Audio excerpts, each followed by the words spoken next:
Now we're seeing a counterattack, if you like, against friends of Putin. And I don't think this is going to be the last of the ones that we are potentially going to see in the forthcoming months.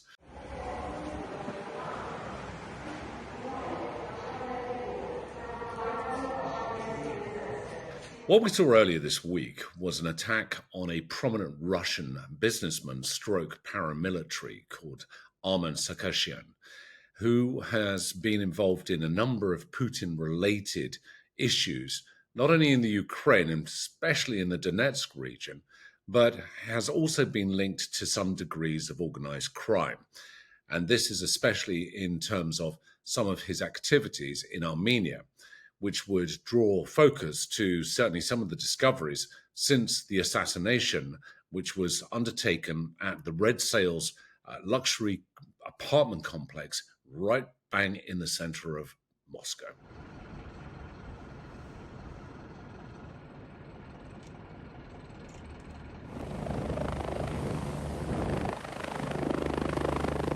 This is the second most notable assassination attempt that we've seen in Moscow in recent months. The first of which was against a leading member of Putin's military, where an electric scooter was parked outside his property, and when he left for work, it detonated, killing him and what is believed to be some of his bodyguards.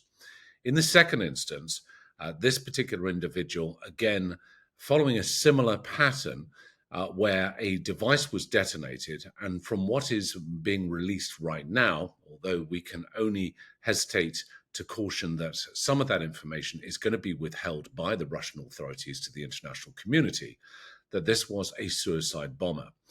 And what fundamentally happened was the target was leaving his residence, was exiting the elevator into the main reception ground floor lobby area, when this individual walked into the lobby, and Sariksyan, surrounded by his bodyguards, was then subject to the detonation and the blast, which resulted in a number of injuries, 5 of which significant injuries, and the death of Sariksyan himself.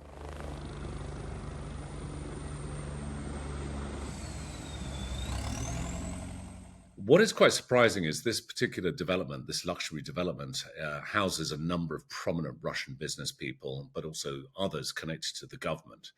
And the security at this complex is pretty high. So there are some serious questions to be raised as to how the assassin managed to get actually into the building.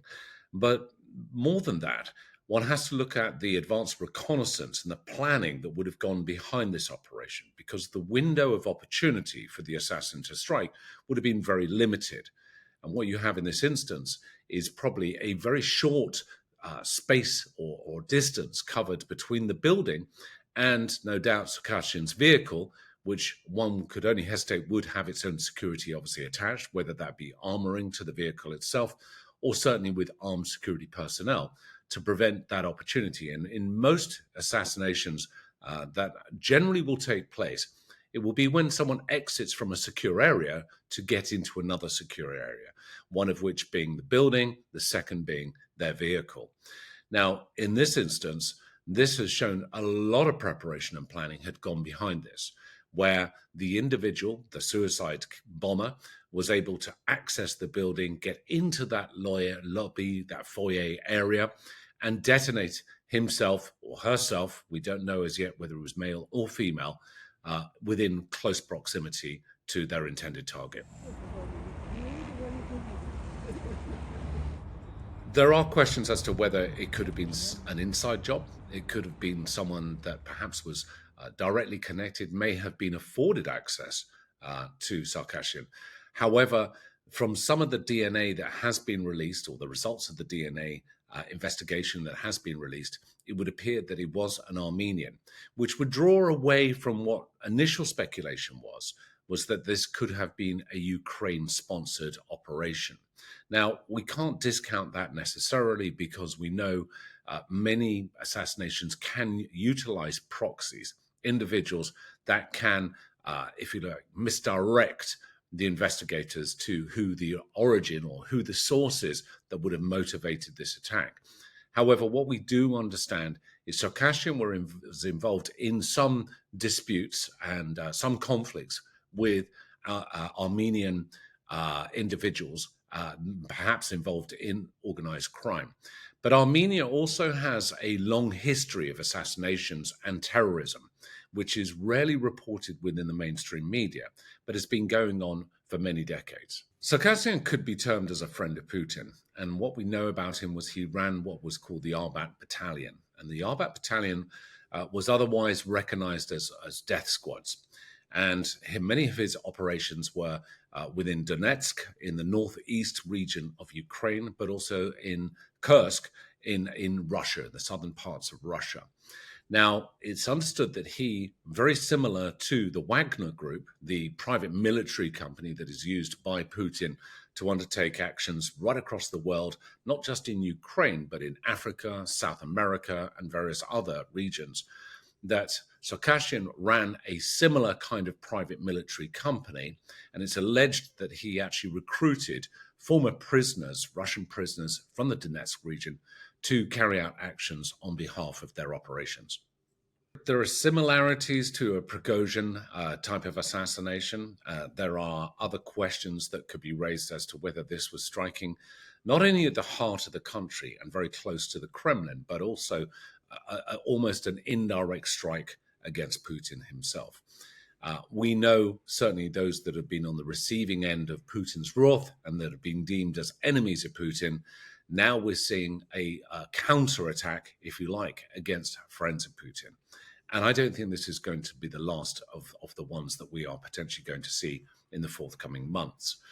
I think there is certainly a very clear indication that by whichever groups, whether they be Ukraine-sponsored, Armenian, or other agencies or other state actors, they want to show Putin that they can't feel safe, those that are friends of Putin, even within the heart of Russia, within the heart of Moscow. One thing that one can certainly say about Putin is he himself will no doubt be furious about one of his allies being taken out and assassinated. But he himself will not fear for his own personal safety. Putin is probably one of the most protected heads of state in the world, more so, one could almost imagine, than President Donald Trump.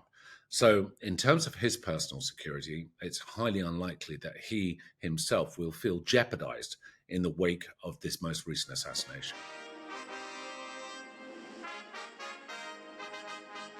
President Putin has a number of security elements around him, which are not just physical, but also technical. It's believed that he also runs decoys and individuals that are lookalikes, and there have been various different reports allegedly of persons purporting to be President Putin turning up at various parts of Russia, particularly those locations where there is a heightened level of risk. However, in amongst the various different professional protectors that Putin has, he also has members and former members of Alpha, which are the special forces contingent within Russian special forces, Spetsnaz.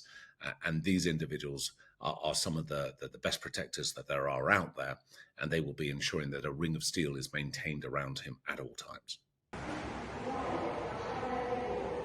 This recent assassination attempt against one of his friends will not only send huge reverberations amongst others that could potentially believe that they may be in the sightlines. However, if this is a more localized event, and no doubt the domestic intelligence agencies will be providing specific briefings that will cascade to those that might be seen or deemed as higher targets.